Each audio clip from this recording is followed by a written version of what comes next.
آج کل بعض لوگ یہ کہتے ہیں کہ حضرت معاویہ کے حکم سے حضرت علی کو گالیاں دی جاتی تھیں، یہ غلط ہے۔ یاد رکھو عربی کے لفظ کا ترجمہ اردو میں، یہ بہت سے لوگ نا ان کو عربی زبان سے ذرا بھی واقفیت نہیں ہے، چھوٹے چھوٹے بچے آگے بیٹھ گئے ہیں۔ عربی میں کسی پر اعتراض کرنا، اس کی پالیسیوں کو غلط قرار دینا، اس کو بھی سب و شتم کہا جاتا ہے۔ اردو میں ہر جگہ اس کا ترجمہ گالیاں نہیں ہوتا، گالیوں کا مطلب تو ہمارے ہاں کچھ اور سمجھا جاتا ہے۔ آپ کسی پر اعتراض کر رہے ہو، اس کو تو سب و شتم کہا جائے گا۔ سب و شتم میں گالیاں بھی آتی ہیں، کسی کی پالیسیوں سے اختلاف کرنا، اس کی رائے پر رد کرنا، یہ بھی آتا ہے۔ لیکن اردو میں گالی کا مطلب برا لفظ ہے، گالی کوئی شریف آدمی نہیں دیتا۔ انٹرنیشنل نمبر ہے اس کا 4648۔ یہ وہ عشرہ مبشرہ والی حدیث، 10 جنتی صحابہ ایک مجلس میں۔ اب دیکھیں یہ حدیث بھی یہ لوگ پوری نہیں بیان کر سکتے، جو میں آپ سے کہہ رہا تھا نا کہ یعنی پردہ ڈالا جاتا ہے، تو اس میں بھی آپ دیکھیں امام ابو داؤد نے ان لوگوں کے نام چھپا لیے ہیں جو بیچ میں تھے اور فلاں فلاں کر کے بات کی ہے۔ الفاظ دیکھیں، عبداللہ بن ظالم تابعی بیان کرتے ہیں کہ جب فلاں شخص کوفے میں آیا تو اس نے فلاں شخص کو خطیب مقرر کیا۔ یار وہ جو آئے ہیں وہ بندے کا نام ہی ہوئے گا نا، ٹھیک ہے۔ وہ پھر سنن نسائی الکبریٰ کا جو چیپٹر ہے اس میں آپ کو کھلے گا، جو چیپٹر امام ابن السنی نے نکالا تھا، پتہ چلا وہ کیوں نکالا تھا۔ یہ حدیث جب آئی ہے نا سنن نسائی الکبریٰ میں، جس میں امام داؤد نے لکھا فلاں شخص فلاں کو ملنے ادھر آیا تو اس نے فلاں کو کھڑا کیا، اب سنیں وہ کیا کہتے ہیں۔ سیم سند ہے۔ عبداللہ بن ظالم تابعی رحمہ اللہ بیان کرتے ہیں کہ جب حضرت معاویہ بن ابی سفیان کوفے میں آئے تو حضرت مغیرہ ابن شعبہ نے کچھ خطیب مقرر کیے، یہ دونوں فلاں فلاں نام آگے، جو کہ سیدنا علی پر زبان درازی کر رہے تھے۔ الفاظ یتناولون، حضرت علی کے عیب بیان کرنے لگے۔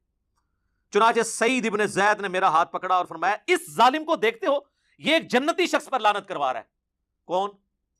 یا مغیرہ ابن شعبہ کو انہوں نے کہا، یا حضرت معاویہ کو۔ کوفے کی مسجد میں، بڑی جامع مسجد میں بیٹھا ہوا تھا۔ وہ فلاں کون تھا؟ وہ حضرت مغیرہ ابن شعبہ تھے۔ امام احمد بن حنبل نے یہ حدیث نقل کر کے ان کا نام بھی لکھ دیا۔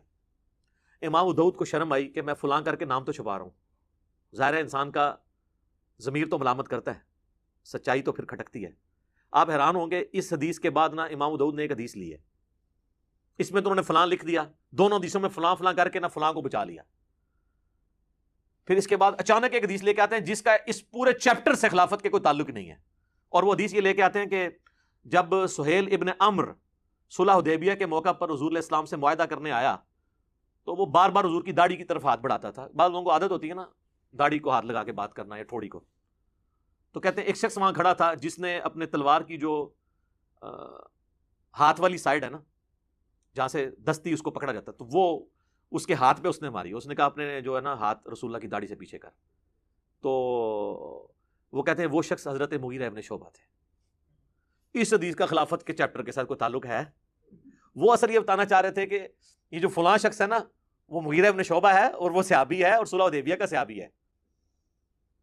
پھر وہ حدیث لے کے آتے ہیں، مسلم شریف میں بھی حدیث ہے کہ نبی علیہ السلام نے فرمایا کہ جنہوں نے درخت کے نیچے میرے ہاتھ پہ بیعت کی ہے، میں اللہ سے امید کرتا ہوں ان کو آگ نہیں چھوئے گی، صلح حدیبیہ والے۔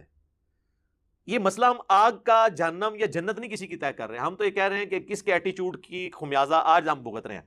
آج اگر ہمارے پاس طاقت ہو ہم ان کو دوبارہ دنیا میں لیں اور کہیں کہ حضرت دیکھیں آپ لوگوں کی وجہ سے اس وقت امت کی کیا حالت ہوئی ہے، تو وہ بھی اپنے اس عمل کے اوپر پچھتائیں، چاہے وہ حضرت معاویہ رضی اللہ تعالیٰ عنہ ہوں، عمرو بن عاص ہوں یا مغیرہ ابن شعبہ۔ اب میں اس کو کنکلوڈ کرتا ہوں میرے بھائیو۔ مسند احمد میں ایک حدیث ہے، اس کی صحت میں اختلاف ہے، مشکات میں بھی حضرت علی کے چیپٹر میں حدیث ملتی ہے کہ جس نے علی کو گالی دی رسول اللہ نے فرمایا اس نے مجھے گالی دی۔ اب جو نبی علیہ السلام کو گالی دیتا ہے اس کا معاملہ پھر کیا ہوگا؟ یہ خصائص علی والے چیپٹر میں کہ ابو عبداللہ تابعی بیان کرتے ہیں کہ ام المومنین سیدہ ام سلمہ جو ہماری ماں سب سے آخر میں فوت ہوئی ہیں، واقعہ کربلا کے بھی 3 سال بعد 64 ہجری میں واقعہ کربلا ان کی زندگی میں ہوا ہے۔ ام سلمہ وہ کہنے لگی کہ تمہارے ممبروں پر رسول اللہ کو گالیاں دی جاتی ہیں، تو تابعی کہنے لگا معاذ اللہ یہ کیسے ہو سکتا ہے؟ تو انہوں نے کہا کیا تم حضرت علی اور ان سے محبت کرنے والوں کو گالیاں نہیں دیتے ہو؟ یہ کہتے تھے علی پر لعنت نعوذ باللہ، علی سے محبت کرنے والوں پر لعنت نعوذ باللہ۔ تو ام سلمہ نے کہا کہ تم رسول اللہ کو گالیاں دے رہے ہو، کیا تم یہ نہیں کہتے ہو علی اور اس سے محبت کرنے والوں پر لعنت؟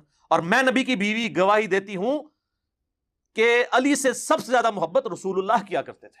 تم جب یہ کہتے ہو نا کہ علی سے محبت کرنے والوں پر لعنت، تو یہ حضرت علی سے سب سے زیادہ محبت کرنے والے خود رسول اللہ تھے صلی اللہ علیہ وسلم۔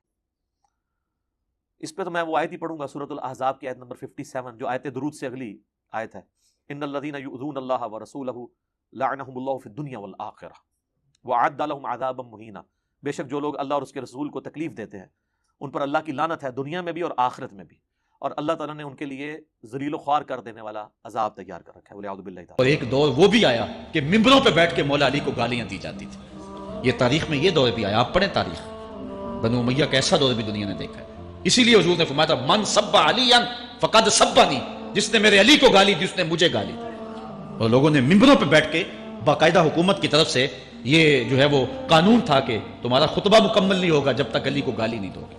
یہ لمحے بھی آئے جب اس دور میں دشمن علی موجود تھے، مبغضین موجود تھے، اور افراط محبت میں رکھنے والے موجود تھے، تو یہ دور تو اسلام کا حضور کے دور سے 1400 سال پیچھے ہے، تو یہاں بغض رکھنے والے بھی موجود ہیں۔ حضرت عثمان کے قاتلوں سے قصاص لیا جائے۔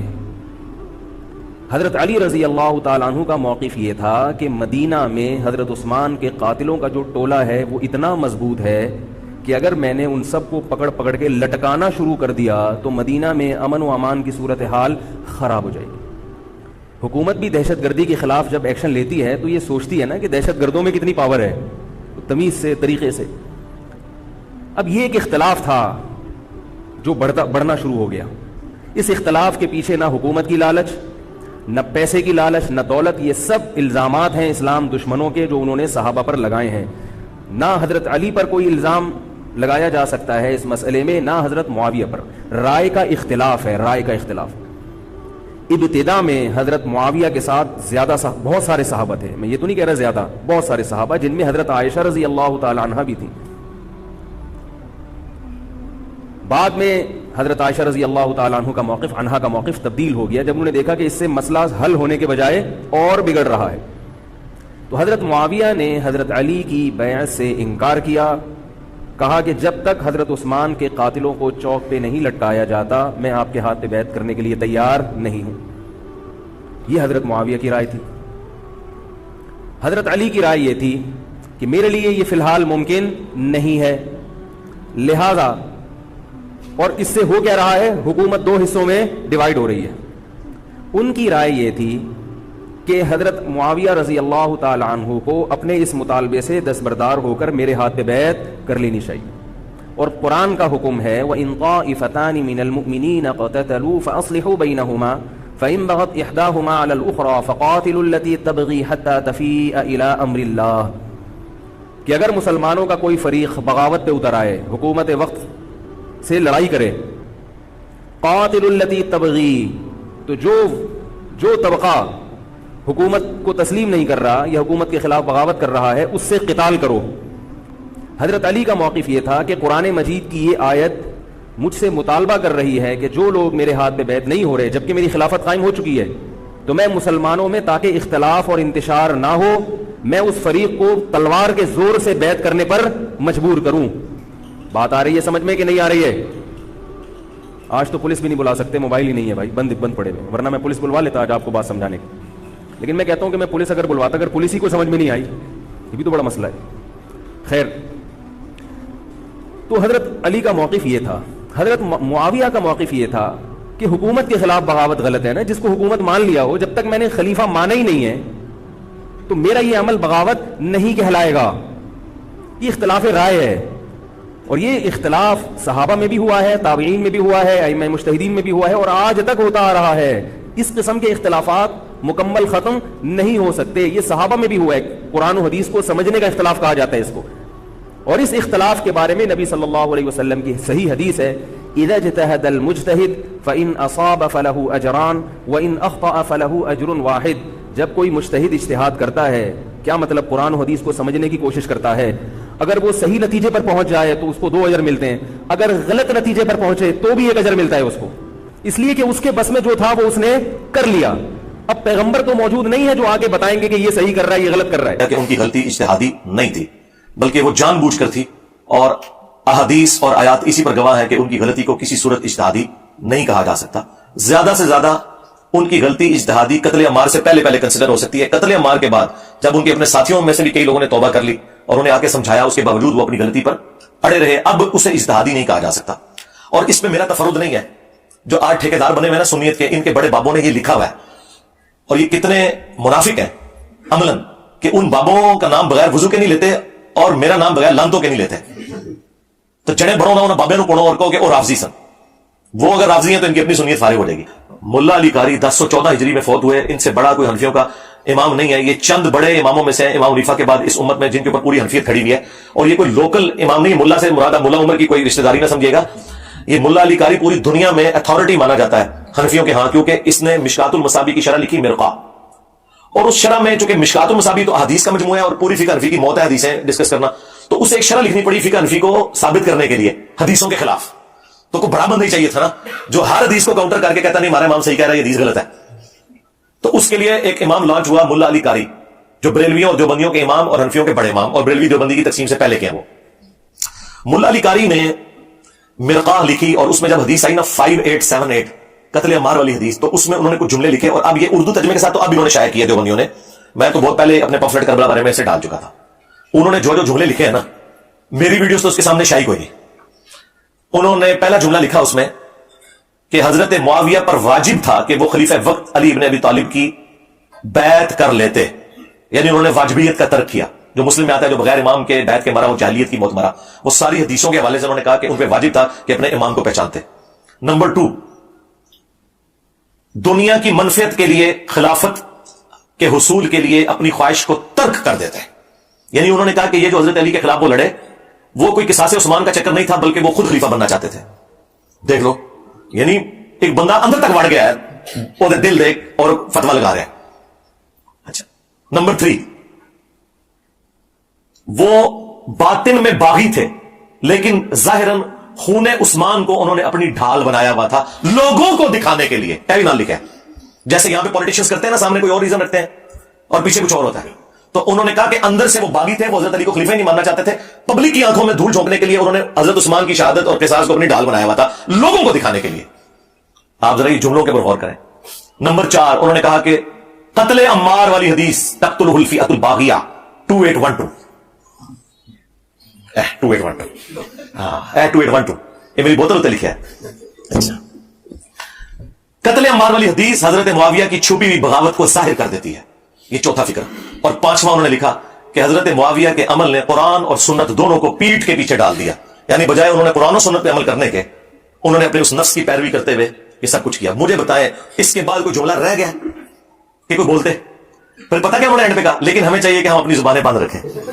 ہاں, یہی تو ہم کہہ رہے ہیں کہ ہم اس سے ہلکی باتیں کر کے اور ڈائریکٹ حدیثیں بیان کر کے اپنی زبانیں بند کیے ہوئے ہیں, اور ملا علی قاری یہ سارے فتوے بیان کر کے بھی کہہ رہے ہیں زبان ہمیں بند رکھنی چاہیے. یعنی ملا علی قاری المتوفی 1014 ہجری, یقین کریں میں تو اس کے بعد انہیں دل سے کہتا ہوں رحمہ اللہ.